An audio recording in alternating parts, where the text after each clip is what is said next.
Assalamu alaikum rahmatullahi wa barakatuh. Àánú Ọlọ́run, ìkẹ́ Ọlọ́run àti orí ajẹ́njẹ́ tán tọ́lọ́run Allah má fi ẹnìkankan wálẹ̀ títí ó fi di ọjọ́ ìdájọ́. Àmín. Ẹ̀yin ọmọ ìyá wa Mùsùlùmí, tẹ́ fẹ́ràn òdodo, tẹ́ ń tẹ̀lé òdodo, tẹ́ ń ṣèṣe òdodo. Ẹ jẹ́ a jọ wo fídíò yìí.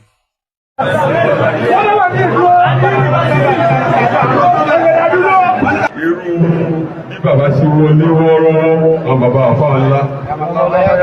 àwa tá tẹ̀lé wọn náà àbájọ jẹ́ wọ́ọ́rọ́wọ́ bẹ́ẹ̀ bí wọn bá ń bọ̀ sí ilé àfáà ẹni oríire tó wà lára èèyàn tí wọn fi wá gbà fún yẹn ìyá wọlé àfáà ẹ̀ gẹ́gẹ́ bí ẹni tí ó ní ìkọ̀ọ̀kan lára àsìkò tẹ́ ń wọlé bọ̀ àsìkò tá ń kírun lọ́wọ́ àsìkò tẹ́ ń wọlé bọ̀ àsìkò tó ń kẹ́kọ̀ọ́ lọ́wọ́ sínú òṣùlù jáde àwọn abẹ́rẹ́ àsìkò tẹ́ ń wọlé bọ̀ àsìkò tí bàbá ń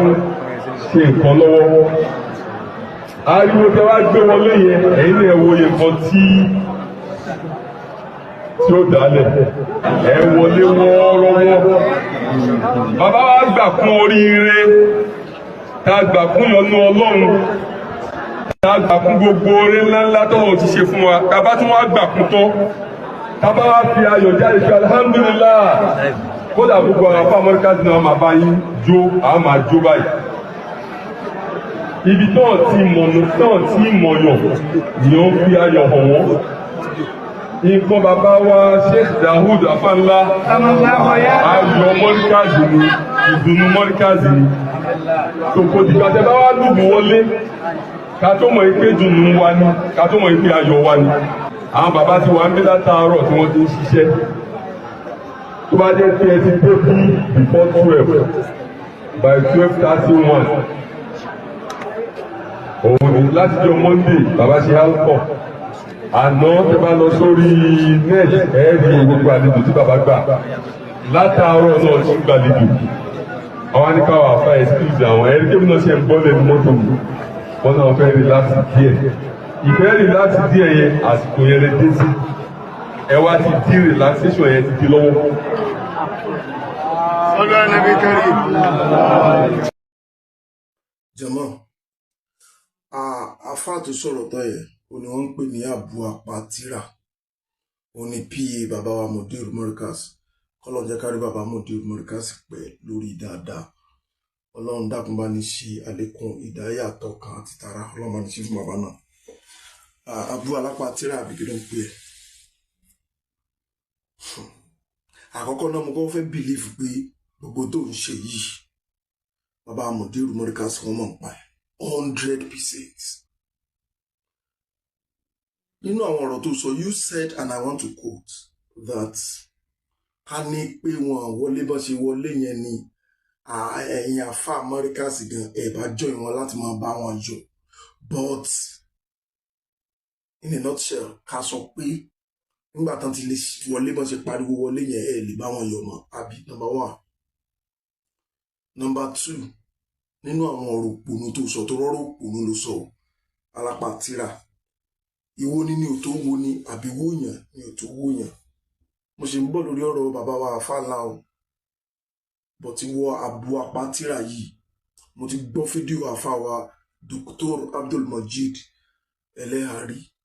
wọ́n ní ọmọ làwọn jẹ́ sí àfá Dawood afánlá lẹ́yìn ni bàbá àwọn tó bí àwọn ń ta wọn kì í ṣe ẹ̀gbọ́n bàbá náà jẹ́ sáwọn. So ìwọ́de rí classmate ṣéèkì wa Dr. Imran Eleha òun yẹn ló ń ṣe wọ́nranwọ̀nran báyìí sórí ó ti ń pọ̀jù fún ẹ. The last time tí àfáwà Sheikh Dr. Sauban Abdullahi Al-Ilori tán kóyàwó àtàwọn ọmọ wọn wá sí Markaz pé káwọn wá ṣẹ́tù pẹ̀lẹ́gbọ́n àwọn wọ́n ti sọ̀rọ̀ tán wọ́n ti torí pé wọ́n bá wọn lójijì àwọn náà dágbére fún wọn káwọn ọmọ kan bá wọn lójijì bàbá ti gbà kíní kan bóyá àsìkò òun títún ẹja lọ kírun bàbá Mudir sọ pé àwọn ń bọ̀ wá bá wọn mọ kan níṣù bóyá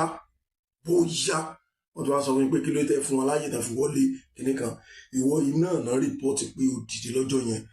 pé wọn lẹ́tọ̀ àti wọnú ọ́fíìsì yẹn ìyẹn Sheikh Sauban ìwà Abu Alapa Tira yìí kí ni pọ́blẹ́mù ilé ayé ẹ̀ tá máa fi ẹjọ́ yìí agbọ́pa ọba ó dẹ̀ máa gbọ́pa ẹ̀jẹ̀ jẹ́ kí ló tó fẹ́ bá gbèsè ayé ara ẹ̀ jẹ́ àti táwọn ọmọ tó bí torí pé ọ̀nà tó ń rìn lọ ọ̀nà kó ṣẹrú tó fi jáde láyé ni káwọn ọmọ ẹ̀ náà ṣẹrú tó fi jáde láyé ọ̀nà tó ń rìn nìyẹn o ò ní láka ìlórí ó dẹ̀ bá ṣe bí pò mọ̀rọ̀ sọ nítorí ẹ̀ ló fi kó lójú kan ó kàn wà temporary big inú adìẹ àwọn ẹgbẹ́ yín tẹ́jọ jẹ́ classmate wọ́n ti ṣoríire ẹni tí ó jẹ máàmù lù ti jẹ máàmù lù ẹni tí ó dálẹ̀ kí ó lálẹ̀ tí ó ṣe kíní ó ti dálẹ̀ gbogbo wọn ti lọ wá ní wọ́n disturb oorun bàbá rally náà pé náà wọ́n ṣe 50 years tí kan nú àwọn ọmọ kéwù Sheikh Adam tó lámìlaka tó náà ti dálé kéwù tiẹ̀ lẹ̀ wọ́n wá ṣe rally wàá pọ́n yín lẹ́nu bẹ̀ yẹn ta ló yẹ kó lọ jí bàbá gan lójú oorun ṣùgbọ́n yẹ kẹ́ lọ jí wọn lójú oorun pé àwọn ọmọ tí yín ti dé 50 years 30 minutes àbí 20 minutes àwọn náà lò pẹ̀lú wọn yẹn láti àdírẹ́sì àwọn èèyàn yẹn kò ń ṣorí burúkú náà kò dẹ̀ lè ní ká má ròyìn yẹn sùn mọ́ alhamdulillah inú wa dùn sí yín kíní kan bá ń yọ but he doesn't want to be part of that ṣe rí ẹ̀yin wèrè kan nínú Americans yẹn ẹ ti grow wings gan débi pé ẹ believe pé ẹ lè sọ̀rọ̀ sẹ́nibọ̀dì tó bá wù yín torí irú grace tí bàbá fún yín ẹ realize pé ọmọ ẹrú ni yín ẹ jámọ́ kankan àwọn bàbá yín lánàá náà wọn jámọ́ kankan tí ìbá ṣe irú bẹ́ẹ̀ irú wọ̀ yìí ó mọ̀ stop Sheikh Sauban pé kò lè wọnú ọ́fíìsì bàbá rẹ̀ ìwọ tó jámọ́ kankan tó ń wó hànàhànà bí ọ̀daràn olórí burúkú ló pọ̀ nù yín Sheikh Daud Afalawa jókòó ń bẹ̀ yẹn wọ́n sọ̀rọ̀ òun gas ipò german kankan but a lè rí ẹ bá wí bàbá tó fún gbogbo yín chance ẹran tó mú èrè jẹ ló jẹ́ kí gbẹ̀gìrì ó sàn ìwọ tó ń pè Alapa Tira yìí gan ṣó lè compete pẹ̀lú Afa Imran Eleha ṣó lè compete ká má tó wá ní Sheikh Daud Afalawa Afa Imran Eleha kan dúró kí wọn náà jókòó nígbà tó yẹ pé kí o tó wá ké ẹrú lọ́lọ́run sọ pé ó fi ṣe tó fi kú bó ṣe ṣe ẹrú tó fi kú nìyẹn mind you let me burst your bubbles kò ń ṣe pé ẹrú tó ń ṣe yẹn kò ní ṣe pẹ̀lú ẹ̀san tọ́lọ́run sọ ẹ̀ tó ń gbé tọ́lọ́run rẹ̀ kò ń ṣẹ̀sìn ló ń ṣe ẹ̀sìn ìranù ló ń ṣe I have never in my life rí ibì kan tí bàbá Mudiru Markaz tó ti ń sọ̀rọ̀ báyìí táwọn praise Afa Daud Afalawa àwọn èèyàn ti ń gbé sí mi létí tipẹ́tipẹ́ wọn kàn ignore bí ẹni pé mi rí ṣé wọn ń ṣèyàn ni ṣé Sheikh Daud Afalawa ṣé wọn sáfù Sheikh Adam ni wọn ń ṣe ní àpọ́nlé kò yẹ kẹ́ pọ́n wọn lé òpònú Alapa Tira àbí kí wọ́n ń pè èyí wọ́n sọ pé ibi tí wọ́n bá ti mọ̀yàn èèyàn kì í fìfẹ́ hàn bẹ́ẹ̀ so Afa Daud Afalawa wọn mọ̀ wọn nínú Markaz recognize wọn gbàdé ní ìmọ̀ rísìn táwọn gan fi ń tira wọn mọ́ yín lọ́rùn wọ́n sọ wọn sí kò sínú pé tẹ bá fẹ́ lóyà sí Sheikh Adam ẹ wà lórí ọwọ́ yẹn máa ṣàdúrà fún Sheikh Adam ṣé bàbá Alketu ṣé wọ́n hate Sheikh Adam ni ṣé bàbá Gama wọ́n hate Sheikh Adam oníkíjípa nínú kò sí ọmọ kéwù àfà lẹ́yìn àwọn bàbá yẹn o àwọn bàbá Alketu yẹn tí mo ń sọ tó rágbàlagbà làwọn kò sí ọmọ kéwù Sheikh Adam lórí ilẹ̀ ta wà yìí tó lámìlaka ju mufti lọ kò sí mufti ló gbórúkọ Sheikh Adam ga jù láyé má sọ̀rọ̀ tó má sọ̀rọ̀ bọ̀ ọmọ kí o Sheikh Adam ọmọ kí nìkan ní kí ló ń ṣe ilẹ̀ ìṣe wọn ọ̀nà bàbá ẹ̀yin Afa Daud Afalawa ló ń bá wí ẹ lọ jókòó ara yín jẹ́ sílé yín kẹ mọ ṣàdúrà fáfá yín tó kọ yín kéwù kìí ṣe pàtẹ́wá tí ẹ̀ ń sojú ayé lẹ́yìn tí kúbẹ́kúbẹ́ ẹ̀yin kẹ́sà lè mọ̀ pé mo lóyà àbùkù náà lẹ́ ń kàn bọ̀ ń bẹ́ yìí ẹ sinmi ara yín náà ọ̀dẹ̀ ń ṣalákọ̀ọ́kọ́ kò ń ṣẹlẹ̀ kejì àwọn kan rí ignore bíi pé ìtẹ̀jẹ́ lóyún yín ni ẹsìn mi kí ló dé wọn ò fẹ́ ọ́n lù ú fẹ́ dání sórí ogun ló fẹ́ dání àbí tòrò tó bá dá tọ́ta ní ọ̀bọ̀ ògbì kí ló tẹ̀lé jókòó ara yín jẹ́ ẹ̀dẹ̀ máa ṣàdúrà fáfá yín tẹ́ nífẹ̀ẹ́ kò ìyẹn ò dẹ̀ mí pẹ́ ń wá burú sáwọn náà kẹ́lẹ́kọ̀ọ́ kọ́kẹ́ ọ̀dá nínà tó bá fi di pé bẹ́ẹ̀ ṣe dàgbà tó pẹ̀lú orun funfun lágbà àti ní gbogbo èyí tẹ́ pẹ̀lú àìlera yín yẹn tó máa fi sáàfù wọn tó ní ṣe bí ẹ pé àwọn rí yín wọ́n tó máa kàn yín lábùkù lórí ẹ̀ ó tó gẹ́ at this age àwọn ọmọ tí yín náà ti lànà ayé àwọn ọmọ tẹ́ bínú ara yín wọ́n ti là wọ́n ti ṣoríire inú ayé wèrè ní onídàáyìmọ̀ ní nàìjíríà ní nínú ìjà àfà ní nàìjíríà yìí tẹ́ ẹ bá lóun ò rí yín kò rí yín ọlọ́run sọ pé nìyẹn ó rí èèyàn tí ó fi jáde láyé nìyẹn náà nínú bẹ́ẹ̀ èmi ò ń respect ẹni tí ò bá ní làákàyè lórí ni mo ṣe ń bẹ sọ̀rọ̀ bẹ́ẹ̀ yẹn o mo lè fẹ́ kó ṣe worst ẹni o ò ní làákàyè o dẹ̀ lè lọ wájú bó ṣe wà yẹn bó ṣe ń ṣerú yẹn bẹ́ẹ̀ náà làwọn ọmọ yẹn náà máa ṣe ṣerú àfi tí intention ẹ tó bá pure lóko ẹranko ni ẹ mi ò mẹ́ni tó kọ irú ìwà orí burúkú tẹ̀ ń wò yìí kò sọ́wọ́ Sheikh Adam lẹ́ ti bá ibi tẹ́ ti bá lè mi ò mọ̀ ìmí ìgbórí burúkú wá láti lè bàbá rẹ̀ nù yín ọlọ́run òdẹ̀ ń wà lẹ́yìn alábòsí torí ẹ̀ náà lẹ fi rí bẹ́ẹ̀ ṣe rí yẹn mi fẹ́ kó gbà mí lásìkò kó get out kí wọ́n padà sórí àfàlà bàbá alhamdulillah for the life well spent mo bá yín dúpẹ́ lọ́wọ́ ọlọ́run àkọ́kọ́ náà ọpẹ́ tí mo bá yín dá lọ́wọ́ ọlọ́run òun náà ni pé àbá pé ẹ ti ṣe nǹkan kan tó yàtọ̀ sí ti Islam rí Islam ojú ọ̀nà Islam náà lè gbèsè lè